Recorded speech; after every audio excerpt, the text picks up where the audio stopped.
সনাতনী প্রতিবাদী সাধু চিন্ময় কৃষ্ণ দাসের গ্রেপ্তারের পর এমনিতেই উত্তাল পরিস্থিতি বাংলাদেশে। এই পরিস্থিতির আঁচ এসে পড়েছে ভারতেও। এই পরিস্থিতিতে রাজ্যের জেলাগুলি থেকে জঙ্গি সন্দেহে গ্রেপ্তার হয়েছে একের পর এক বাংলাদেশি নাগরিক। সূত্রের খবর, গোপনে নাশকতার ছক কষতে বাংলার বিভিন্ন জেলায় গোপন আস্তানা গেড়েছে বাংলাদেশি জঙ্গিরা, আর তাতে করে রোজই কেউ না কেউ গ্রেপ্তার হচ্ছে। এরই মধ্যে মুর্শিদাবাদ থেকে ধৃত বাংলাদেশি নাগরিকদের বিষয়টি নিয়ে কপালে চিন্তার ভাঁজ চওড়া হয়েছে প্রশাসনের। অন্যদিকে টাকার বিনিময়ে সীমান্ত দিয়ে এদেশে লোক ঢোকাচ্ছে খোদ এদেশের দালালরাই। মোটা টাকার বিনিময়ে তৈরি করে দেওয়া হচ্ছে ফেক আধার কার্ড, প্যান কার্ড, পাসপোর্ট। তার মধ্যে এবার অবৈধভাবে ভারতে প্রবেশের অভিযোগ। ভারতের চিকেন নেক থেকে এক বাংলাদেশকে হাতে নাতে ধরে ফেলল পুলিশ। আর তারপরেই প্রশ্ন উঠতে শুরু করে, কী উদ্দেশ্যে অবৈধভাবে ভারতে এসেছিল সে? তাহলে কি এর পিছনে বড়সড় কোনো নাশকতার উদ্দেশ্য ছিল? এ বিষয়েও খতিয়ে দেখা হচ্ছে। অবৈধভাবে ভারতে প্রবেশের অভিযোগে শিলিগুড়ি মেট্রোপলিটন পুলিশের নিউ জলপাইগুড়ি থানার পুলিশের হাতে গ্রেপ্তার এক বাংলাদেশি সহ আরও এক ব্যক্তি। ধৃতদের নাম আতাউর রহমান এবং ফেরদৌস আলম। ধৃতদের মধ্যে আতাউরের বাড়ি বাংলাদেশের ঠাকুরগঞ্জ জেলার মাধবপুরে ও ফেরদৌসের বাড়ি উত্তর দিনাজপুর জেলার কালিয়াগঞ্জে। দুজনের সম্পর্কে আত্মীয়।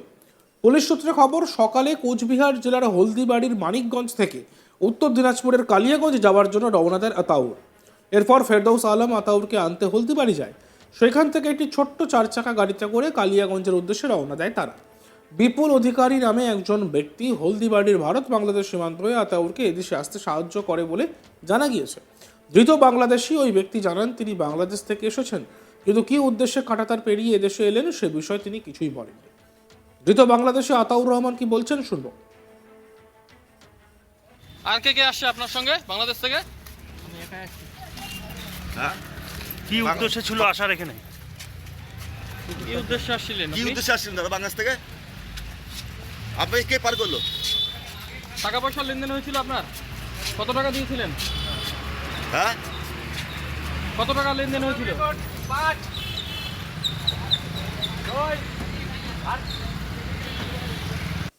এরপরেই গাড়িটি ফুলবাড়ির আময় দিঘির কাছে আসতেই ফেরদৌস ও আতাউরকে গ্রেপ্তার করে পুলিশ। তবে ঘটনাস্থল থেকে পালিয়ে যায় বিপুল।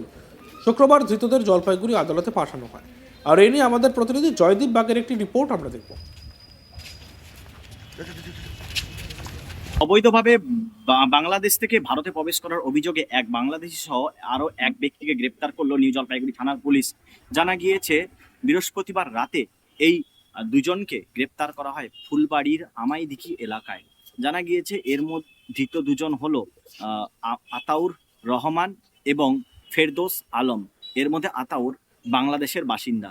জানা গিয়েছে নিউ জলপাইগুড়ি থানার পুলিশের কাছে গোপন সূত্রে খবর আসে যে এক বাংলাদেশি অবৈধভাবে পাসপোর্ট ভিসা ছাড়াই ভারতে প্রবেশ করেছে। হলদিবাড়ি সীমান্তে, হলদিবাড়িতে যে ভারত বাংলাদেশ সীমান্ত, সেখান থেকেই তারা প্রবেশ করেছে এবং তাকে সাহায্য করেছে এক স্থানীয় ব্যক্তি।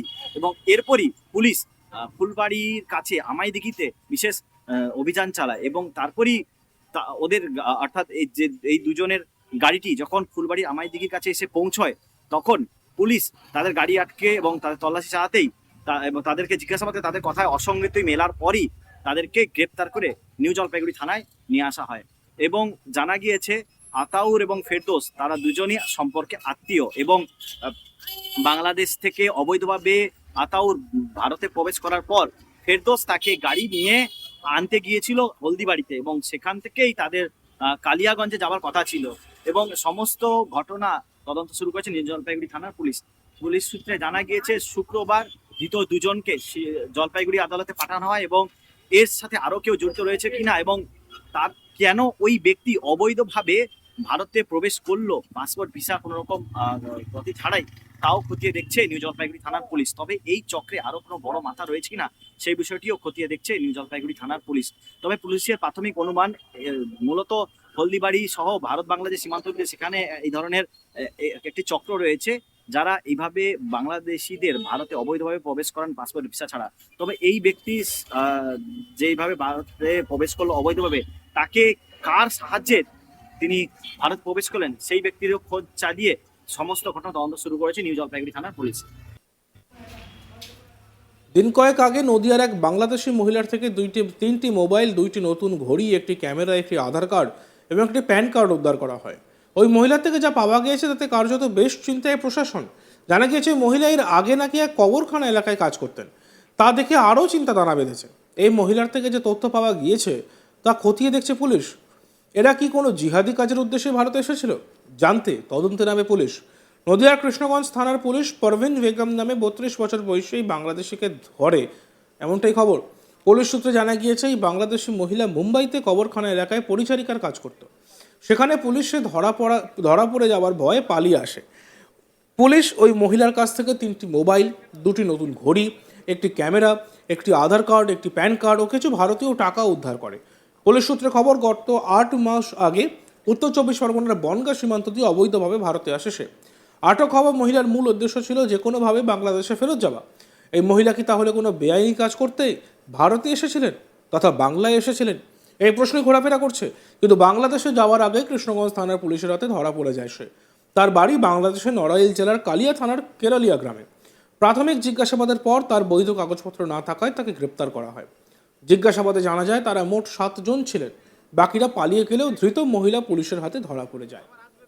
আর এনে ধৃত মহিলা পারভিন বেগম কি বলছেন শুনবো। কে কে ছিল? চারজন কে কে? নাম বলে বলেন। চারজনের নাম ওই মেয়ে মানুষ 2-3 জন, ওদের নাম জানি না। আমার ভাই আর আমি জানি অন্য জায়গার নাম। ভাইয়ের নাম কি? আমার ভাইয়ের নাম নয়ন। নয়ন কি? শুধু নয়ন? হ্যাঁ, নয়ন মোল্লা। বাংলাদেশে কোন জেলায় বাড়ি আপনাদের? থানা ওই কালিয়া থানা। কালিয়া থানা। কোন জেলা? কোন জেলা? কালিয়া ওই থানায়। কবছর বাংলাদেশ থেকে কবছর আগে এসেছিলেন আপনারা উইদাউট পাসপোর্টে? হ্যাঁ, কিভাবে এসেছিলেন? বাংলাদেশে তো ওইভাবে গেছিলাম। বাংলাদেশ থেকে এসেছিলেন কোথা দিয়ে, কিভাবে এলেন? বাংলাদেশে এইভাবে ছিলাম, কাজ করছিলাম। আচ্ছা। কাজ করে তখন বাড়ি যাচ্ছি। আমার 2টো সাল রয়েছে। কত বছর আগে এসেছিলেন আপনি? আমি আইছি মেলা দিন আগে। তাও 1 বছরের বেশি হয়ে গেছে। বোম্বে কোথায় কাজ করতেন? কবরখানা। হ্যাঁ, কবরখানা। আপনার সঙ্গে আর কারা কারা ছিল? আমার ভাই আইছে আর অন্য জায়গার মানুষ আইছে, আমি ওদের শুনি। কবে এসেছেন গেদে? কাল গেদে কবে এসেছেন?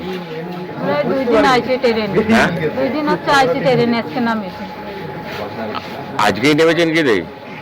দলে বেরোতে তোরা এখান থেকে মাছ দিয়ে নামলেন কখন? হ্যাঁ, এখানে নামলেন কোন ট্রেন এলেন আপনি? কোন দিক থেকে এলেন? কোন দিকে আইছে আমি অত চিনি না ভাই। আমার ওই ভাই নিয়ে আইছে। আপনার সঙ্গে কজন ছিল? আপনারা কোথা থেকে এসেছেন জানেন না? 5 জন ছিলাম।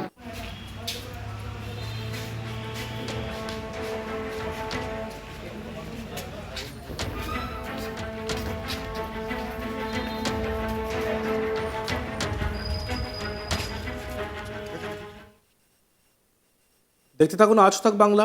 আমাদের চ্যানেলটিকে অবশ্যই সাবস্ক্রাইব করবেন। ভিডিওসগুলি ভালো লাগলে লাইক করবেন, কমেন্টস করবেন, শেয়ার করবেন।